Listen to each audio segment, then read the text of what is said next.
Nintendo recently gave us another look at Mario Tennis Aces, and it offers a pretty good overview of the new mechanics coming to the game. But for as comprehensive as it is, we can always go a bit deeper. That is what the analysis machine is for, right? But before we start, keep in mind that we already did a very comprehensive analysis of the previous trailer. So make sure to give that a watch if you haven't already, as we'll only be covering the new stuff here. And with that, let's get started. And let's begin with the characters, because along with the 5 that we already knew about, being Mario, Luigi, Wario, Waluigi, and DK, we now know that they'll be joined by at least 10 others, being Peach, Daisy, Yoshi, Rosalina, Toad, Bowser, Toadette, Bowser Jr., Boo, and a freaking Chomp. Even though we sadly only see him in action for a single scene, bouncing around with a racket in his mouth and his chain dragging behind him. So that makes for 15 characters total. But there's still more to come, as the announcer clarified that there are more than 15 playable characters, meaning there has to be at least 16 characters total, and possibly even more, which makes us wonder, how many characters could there be here in total? Obviously that's impossible to say for sure, but that's not going to stop us from trying. Okay, so the trailer reveals the characters in groups of 3, which by itself doesn't mean a whole lot. Except, the character selection screen at Mario Tennis Ultra Smash was also laid out in rows of 3. And we already established in our previous analysis that the two games have more than just a few things in common. So if Ace's character selection screen follows a similar layout consisting of rows of 3, then the 15 characters we currently know about will perfectly fit within 5 rows. But since we know that there are at least 16 characters, that would necessitate at least another row, opening up 3 more slots, or 18 characters total. Now I know what you're thinking. What about that giant random button that arbitrarily takes up 2 slots all by itself in Ultra Smash? Couldn't the exact same thing happen in Aces? And yeah, it could. But here's the thing. We already know that Aces is getting additional unlockable characters in the future via the online tournaments, including this mysterious fellow who certainly isn't a Koopa Troopa, which means the character selection screen has to be designed in order to accommodate an ever-expanding roster. Which also means that the random button will be changing locations constantly if it exists within the roster like it did in Ultra Smash. And it's for that reason that we think it'll either be given its own permanent slot outside of the roster, or relegated to a button press or something. Basically, what I'm getting at is, we think that any additional rows wouldn't have any potential character slots taken up by the random icon, which is why 6 rows could mean a potential 18 characters. Although that doesn't mean that there still couldn't be gaps, especially with the future tournament characters coming that could fill them in. So maybe it's completely pointless to try and predict the roster size, and I'm just wasting your time. But there is another reason why I expect there to be more than just one additional character. Because while Ultra Smash did have 16 characters total itself, we didn't find out the final 4, all of which were unlockables by the way, until the final few weeks before the game's release. And since we're still 3 months out from Mario Tennis Aces, that might suggest that the 15 characters we've seen so far are all available from the start. Which might also mean that, since we know there's at least 1 character left, they could be an unlockable one. But probably not the only one, because Ultra Smash had 4 of them, and I'd expect Aces to at least match that, which could put us at a potential roster size of 19, as in the 15 characters we already know about plus the 4 secret ones. But hold on, because if we go with our 3 characters per row theory, that would necessitate the addition of a 7th row, making for a possible 21 character slots in total. Now that might sound like a lot, but it's only 3 characters more than the series' previous record, being Power Tennis's 21. Although that is before accounting for future tournament characters as well. Anyways, with a potential 4 to 7 characters left to be revealed, again going by my theories, who could they possibly be? Well, we may already have some idea. Because, as you might have already noticed, the roster in Mario Tennis Aces is incredibly similar to the one in Ultra Smash, in that it's identical, except for the addition of Chomp and the absence of Dry Bowser and Sprixie Princess, both of whom were unlockables in the original game. So we'd be a bit shocked if they both didn't return, and very likely as unlockable characters once again, just like before, which would also explain why they haven't been revealed yet. So that's 2 unlockable slots filled, leaving a potential 2 to 5 left, again going by our theories. So who could they be? Well, there's still the Petey Piranha idea from our past analysis, even if they'd have to shrink him down quite a bit. But who else? Well, we'll have more on that a bit later. But there is one more interesting thing to note about the roster, because while most of the characters are confirmed to be back, they're not all exactly the same as before, because Rosalina, Toadette, and Bowser Jr. have all been reclassified.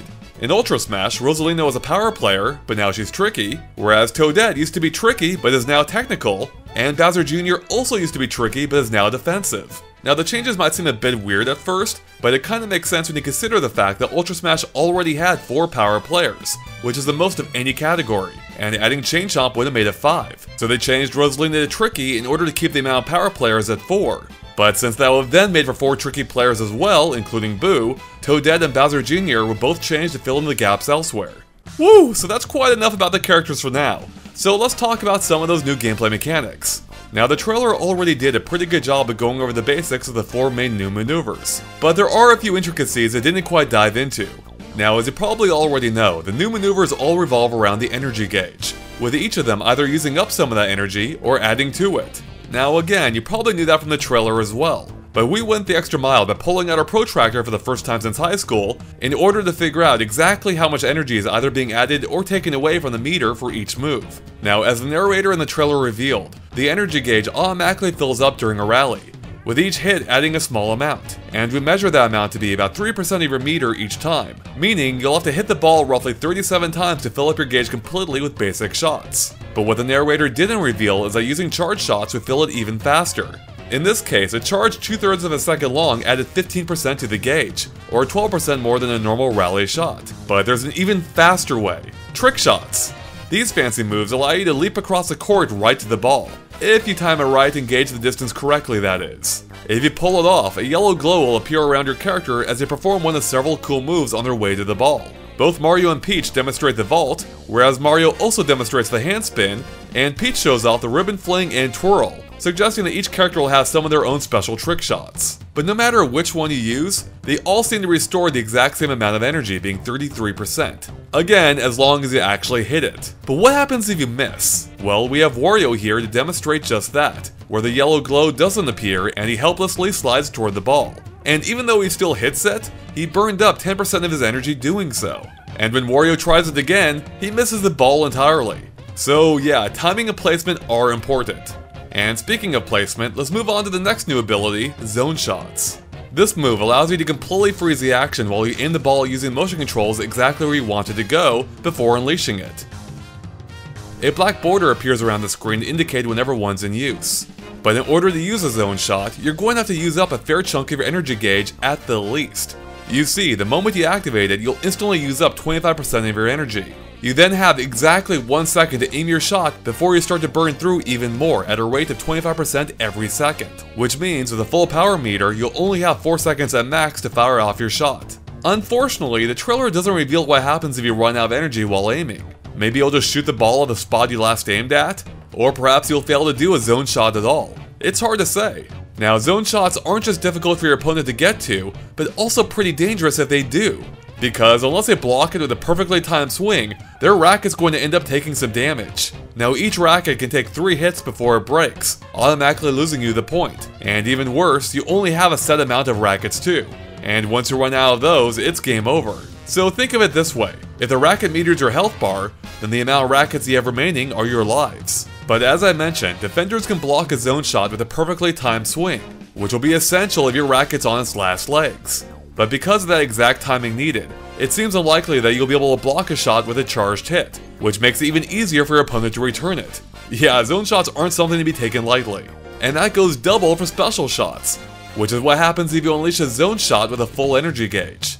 They're so special, in fact, that every character seems to have a unique animation for it. Mario flips through the air, Yoshi grows the wings from Mario World to fly around with a rainbow tail, Peach grows a big heart made of ribbons, Rosalina fires off some Lumas, and Waluigi does the tango? Yeah, that's my boy. Now, despite the theatrics, special shots work almost identically to zone shots, except for 2 things. For one, they're much more powerful and can potentially destroy an opponent's racket in a single hit, even if they're at full health. But they can still be blocked with a perfectly timed swing. But check out how far back it knocks Wario when he does just that. So even blocking a special shot could put you into a poor position for the next one. But that extra power doesn't come free, as special shots use up a lot more energy. It still instantly consumes 25% for that first second of grace period, followed by another 25% every second thereafter. Again, like before.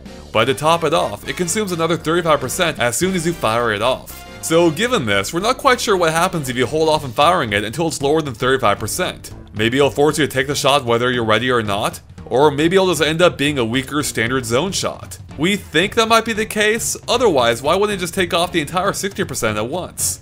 Okay, so thus far we've covered 3 of the 4 main new mechanics, leaving only one left, Zone Speed.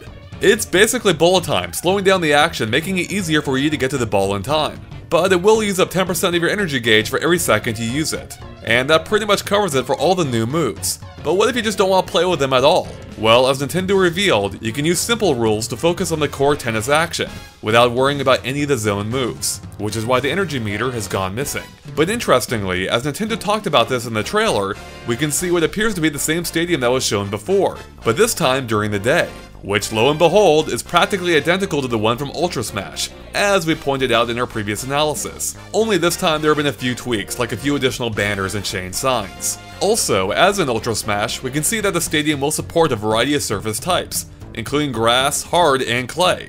And we'd be surprised that most of the others didn't return as well. Furthermore, since the trailer also shows a forest court being played in this mode, it seems likely that all the courts should be available regardless of which mode you choose.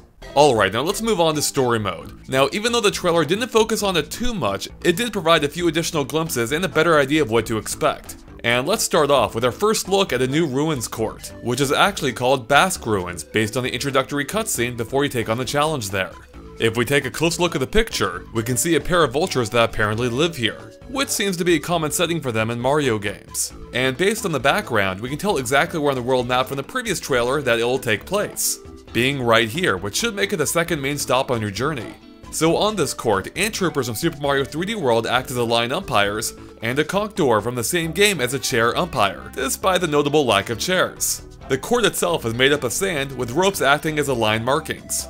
And the net has a neat sand dune-like shape at the base, with what appears to be a decorative snake on the post to either side. Moving on, we're introduced to another brand new court, but this time in a cold, snowy region in what appears to be the courtyard of a small town, based on the brick surface, the fences surrounding the court, the spectators sitting on park benches and around the picnic table, and even the fact that the Toad umpire is using a mailbox as his chair. It's a pretty quaint setting. Oh, and we can also see Toads acting as the line umpires, including some that appear to be snow toads? But the one in the back here looks like it got destroyed at some point.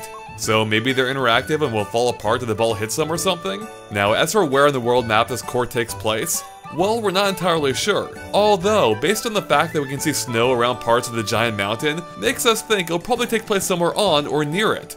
Perhaps in the recessed middle? Alright, and that might be it for the new courts for now. But we do get a better look at the forest court from the previous trailer, which reveals that the trees actually move around in the wind.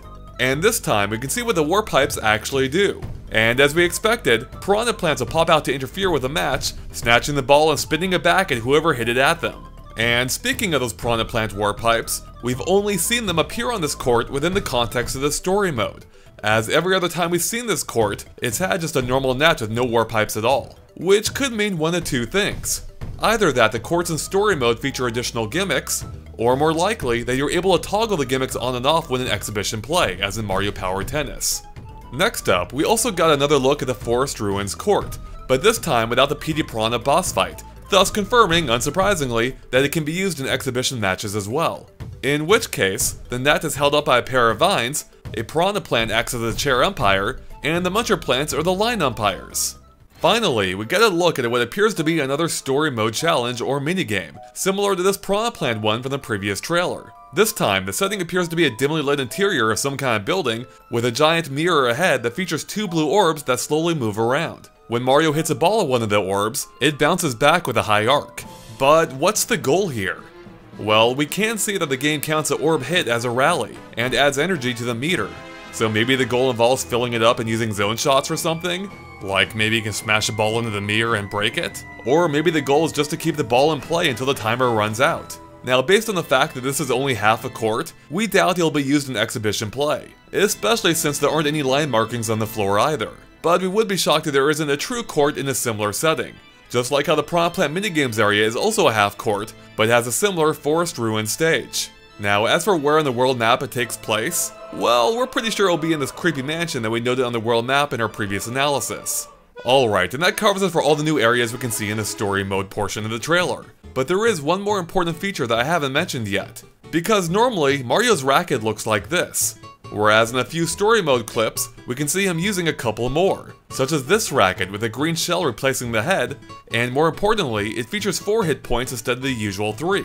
Then we also see a snowflake racket that has 6 hit points, and snowflakes even pop out of it after hitting the ball. And based on those snowflakes, we can't help but wonder if maybe these rackets might have some kind of elemental attributes as well.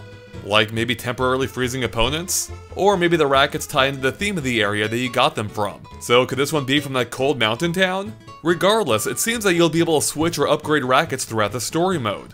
Oh, and while we're on this scene, we can see that the PD Piranha boss fight also has a timer, whereas it didn't in the previous trailer. So it seems you'll have to beat him within the time limit, unless the goal is just to last until the timer runs out. But we think that might be a little anticlimactic. Okay, we're just about done here, but there's still a couple of things I want to point out. Now, in our previous analysis, we did a pretty thorough breakdown of the audience members, including the fact that they wear gear to support their player of choice, such as the chain chomp signs being held up here. And as part of that, we can now see that they'll even react to whether the player that they're rooting for wins or loses. Look at how sad the penguins get here! Or how the sludge bro slowly stomps his feet. It's a neat touch.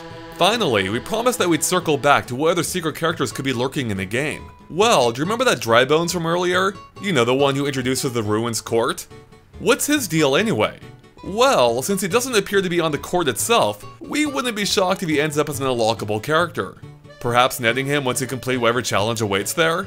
Oh, and do you remember that Koopa Troopa from earlier that's coming as a future tournament character? Well, he also appears in the audience as a fan, so maybe some of the other audience members will be playable too? Like Shy Guys, or Penguins, or maybe even Sledge Brothers? Hey, we're just throwing it out there. And with that, we're finally done covering everything we could dig up on Mario Tennis Aces. But as usual, let us know if we missed anything by posting in the comments below. And with that, thanks for watching, and make sure to subscribe to GameXplain for more on Mario Tennis Aces and everything else Nintendo Switch.